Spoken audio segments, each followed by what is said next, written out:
bounce back there. Sure. So to simulate that bounced light, we need a light that's not really casting shadows.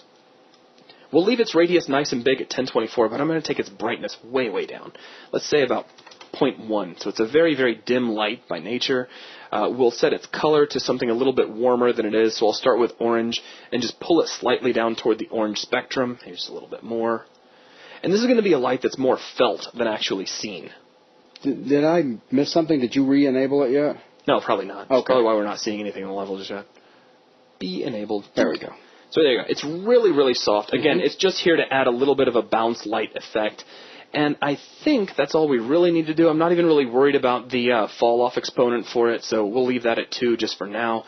And with this, we would be ready to rebuild our lighting. Well, since we've pretty much got the lighting in place in this room, let's go ahead and do that so we can see what the final feel is for the room itself. Okay, so we'll give this just a moment to go through the rebuilding process. And, of course, you guys know you can go in there, play with this all day long. Start making adjustments to the fall-off exponents, to your radiuses, to your brightnesses. Try not to leave your colors all at white. That's another really bad habit that beginners get into. Always try to put some sort of color, even if it's slightly off-white, into your light's color. Is it radiuses or radii? Well, radii, I guess, if you want to get specific. You never hear anybody say that. Like, even like when you're supposed to, any word that ends in US. Like vertex, vertices, and then you get those that say vertexes. It's just like nails in my ears. All right, so we're almost done with this is almost done. Once this is complete, we'll take a look at what the room looks like. Then we'll move over to the next room and get the illumination in place over there. And things get kind of interesting over there because we have that string of lantern lights. That's right. And so here it comes. It's almost there. I can feel it. Can you now? No. All right, let's close that. And boom. There we go. So really soft ambient light, which is mostly just keeping our shadows from falling to true black. The fountain's still a little bit darker, which is what we were going for. And I think I'm digging it. Yeah, I like it. Yeah. It's a very warm feel to it. Now, just as a tip, if you want to see what this looks like without all your lights in the way, you can hit the G key, and that's going to put you into game mode, which will hide all of your icons. Very, very handy, but remember to turn it off when you're done, otherwise you won't be able to see anything that you're working on. And if you want that little red plus gone from the screen when you do that, just deselect it. Make sure there's nothing selected, and then there you go. There you go. This is exactly what this level will look like when played in game. Also, this is just as an added something to mention in case it scares anybody. When you go into game mode, it'll also add a bit of motion blur to the camera when you're moving around. Now, sometimes that motion blur will get stuck on your screen, and it'll look like everything is blurred, like you need glasses. Turn on real-time preview, which is up here in the corner of your viewport menu bar, and that'll go away. In this case, it also means that our lamps are going to flicker a little bit. But we're going to turn that off for now, and at this point, we're ready to light the other side of the room. All right, let's do it. So, I'm going to start off by getting out of game mode. Which is hitting which key again? The G key, once again. Right. Let's go back into our generic browser and jump over to the Groups browser. I'll select the floor lights, go to Edit, and choose Select Actors. Let's close this browser for just a moment. See how convenient that is, guys? And we'll go over to the top viewport. We'll jump into Brush Wire Frame View, and I'll zoom in on any one of these two groups. We'll hold down Alt and Shift, and I'll drag over in the Y-axis and position these guys right around our other set of lights. And that's going to just a little bit to the left. A little bit to the left? Like so? Yep, right there. There's the tiniest little nudge. All right, so with that, actually, that lit most of our room, which is cool for us. So let's go back over to Perspective, go back over to Lit Mode, and here we are. So that took care of a lot of that lighting. The next thing I want to do is take our little work light, and for now, let's just completely disable it. Okay. Now, we still got some light spilling over from this end of the room. Sure. You could turn off lights in here if you wanted to. Now, if you're trying to be selective, I have more than once when I'm doing this kind of thing, just put up a sheet or something to break off the light coming over.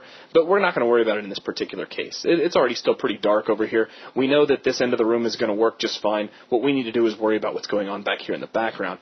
So we'll start off by holding down the L key, and I'll click right underneath this orange sphere, which creates a little light that's kind of stuck in the wall. So we'll pull that out a little bit. And before we do anything with it, let's go ahead and take a look at its properties. So for starters, fall-off exponent of 2, we'll probably end up changing that. I'm going to begin with a radius. We're going to pull our radius down to 512, so it's going to have a really low radius. This is a fairly dim light. We'll probably be tweaking brightness too, but let's get color first. So this is a really yellow-orange. I guess we could go ahead and try pulling it from the viewport and see what we get. So let's pick on maybe this guy. That's a little too orange. So now we can jump back in here and we can tweak the color a little further, maybe push it up toward white. I think that'll work. Mm-hmm. Now, I would like to push off my fall-off exponent a bit to get a lot more decay in there, maybe as high as 6, Okay. which, gives it that nice soft feel to it. I'm also going to select the static mesh, which grabs all these lamps. Make sure that this mesh is not casting shadows, because what we're going to do is put this light actually inside the mesh. And really, if this were a real thing, the only thing that would be casting shadows would be maybe the string. You would probably get a little circle of light coming out of the bottom, which, if you were really determined, you could create a spotlight that just shined out of the bottom of that, but we're going to keep things fairly simple in this case. So there is a single yellow light, and that's looking pretty good. Let's go ahead and hold down the Alt key, and we'll drag out a copy of this light. And we'll slide it down into this other yellow lamp, like so. That looks pretty good. And we'll hold down Alt one more time, just get around the work light. And we'll drag this right underneath our final yellow lamp, and then just slide it up into place, like so. Okay, looking good.